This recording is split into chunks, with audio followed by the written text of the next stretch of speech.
अब मैं 17 साल का हो चुका था और मेरे पिताजी का उम्र 50 के पार हो गया था, पर मेरी सौतेली माँ की जवानी अभी अपने चरम सीमा पर थी। अब मेरे पिताजी माँ की जिस्मानी इच्छा को पूरा करने में असफल हो गए थे। अब उन दोनों में इसी बात को लेकर अक्सर उनके बीच कहासुनी होती रहती थी। मेरे पिताजी को हमारे एक निजी रिश्तेदार के यहाँ कुछ ज़रूरी काम से उनके यहाँ जाना पड़ा, तो जाते जाते मेरे पिताजी ने मुझे माँ का अच्छे से ख्याल रखने को कहकर वह चले गए। पिताजी के जाते ही माँ को शराब पीने के लिए मौका मिल गई। फिर वह शराब पीने के लिए गांव के मोहल्ले की तरफ चली गई और मैं उसे कुछ नहीं कहा, बस उसे देखता रहा जब तक वह मेरी आंखों से ओझल न हो गई। माँ के जाने के बाद मैं अपने घर के कामों में लग गया। बहुत देर बाद माँ शराब के नशे में लड़खड़ाती कदमों से घर आई। वह बड़ी मुश्किल से बरामदे तक पहुँच पाई थी। तभी वह नशे में लड़खड़ाती हुई गिरकर वहीं पर ढेर हो गई और वह नशे में पूरी तरह से चूर थी। पता नहीं वह इस हालत में घर तक कैसे आ गई। उसे अपने तन के कपड़े का भी होश नहीं थी। मैं उसे पर ध्यान नहीं दिया और अपना काम करता रहा। फिर मैं काम पूरा करके नदी पर नहाने के लिए चला गया। जब मैं नहाकर वापस घर आया तो मैंने देखा कि माँ अभी तक ज़मीन पर बेसुध सोई पड़ी थी। उसके साड़ी और पेटीकोट अस्त व्यस्त होकर ऊपर की तरफ हो चुकी थी।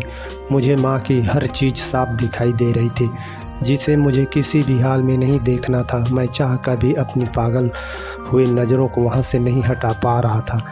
मेरे मासूम दिल अब ज़ोर ज़ोर से धड़कने लगा था। माँ को उस हालत में देखकर एक पल के लिए मेरा भी नियर डोल गया। फिर मैंने अपने आप को बड़ी मुश्किल से संभाला और वह सब भूलकर मैं अपना काम करने लगा। पर अब मेरा मन काम पर नहीं लग रहा था। वही बार बार मेरी आंखों के सामने झूलने लगा। अब तक शाम होने लगी थी, इसलिए मैं अपना मूड बदलने के लिए बाहर घूमने जाना ही बेहतर समझा और माँ को उसी हालत में छोड़कर घूमने के लिए चला गया। हाय दोस्तों, मेरा नाम आकाश है। मेरे घर में मेरे पिताजी और मेरी सौतेली माँ ही रहती हैं। मेरी 2 बड़ी बहनें थीं, अब उनकी शादी हो चुकी है। मेरी सगी माँ जब मैं 12 साल का था तभी वह एक लंबी बीमारी की वजह से उसकी मौत हो गई। हम तीनों भाई बहनें अनाथ हो गए। मेरी दोनों बहनें उस समय कुछ समझदार थी। मेरे पिताजी काम के वजह से अक्सर बाहर ही ज़्यादा रहा करते थे। माँ को गुजरे हुए 1 साल हो चुकी थी। एक दिन मेरे पिताजी ने एक 25 साल की विधवा औरत को दूसरी शादी कर ली। उस औरत के घर पर आ जाने से हम तीनों भाई बहनों पर दुखों का पहाड़ टूट पड़ा।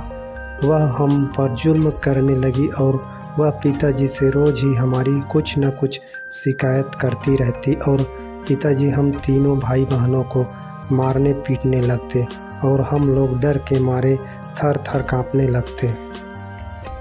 पिताजी हमारी सौतेली माँ के जवानी को देखकर पूरी तरह से पागल हो चुके थे। हम अपनी सफाई में कुछ कहते तो पिताजी हमारी बात को हमेशा झूठा ही मानते। जब पिताजी के काम पर चले जाने के बाद हमारी सौतेली माँ हम लोगों को घर का पूरा काम करवाती और वह शराब पीकर दिन भर सोती रहती। जब पिताजी का काम से घर आने का समय पर वह काम करने लगती। जब मेरे पिताजी सौतेली माँ को काम करते हुए देखता तो वह मेरे दोनों बहनों को कामचोर कहकर मारने पीटने लग जाते। यह सब देखकर मेरी सौतेली माँ मन ही मन खुश हो जाती थी। मेरी सौतेली माँ का शराब पीना अब उसकी रोज़ का काम बन चुकी थी। वह पिताजी के काम पर जाते ही वह शराब पीने के लिए मोहल्ले की तरफ चली जाती। उसे शराब का नशा चढ़ता तो वह अपनी होश खो बैठती और मोहल्ले के प्राय मर्दों को अपने हुस्न के जाल में फांसने की भरपूर कोशिश करती और वह लोग भी उसके हुस्न के जाल में फंसकर मेरी सौतेली माँ के साथ मज़े लेने लगते और उसके इस कारनामे से मेरे पिताजी अनजान थे और हम पिताजी को सौतेली माँ के बारे में सच बताते तो पिताजी हमारी बातों पर यकीन नहीं करते, इसलिए हम उन्हें सच बताना ही नहीं चाहा। जब सौतेली माँ बहुत देर तक घर नहीं आती तो हम उसे ढूंढने चले जाते तो वह हमें रास्ते में सोई पड़ी मिलती। उसे उठाकर बड़ी मुश्किल से हम घर ला पाते थे। जब उसका नशा कुछ कम होती तो वह हमसे गाली गलौज करके अपने मन की भड़ास निकाल कर फिर से सो जाती। दिन ऐसे ही गुजरने लगा। फिर मेरे पिताजी ने मेरे दोनों बहनों की एक एक करके उनकी शादी कर दी। मेरे बहनों की शादी हो जाने के बाद मैं बिल्कुल अकेला हो चुका था। अब घर का सभी काम मुझे ही करना पड़ रहा था और मेरी सौतेली माँ शराब पीकर ज़मीन पर धुत सी पड़ी थी। जब मैं बाहर से घूमकर घर वापस आया तो मेरी सौतेली माँ वहाँ पर नहीं थी। यह देखकर मैंने राहत की सांस लिया और आराम से वहीं पर बैठ गया। तभी मेरी सौतेली माँ मेरे पास आई तो मैंने उसे गौर से देखा।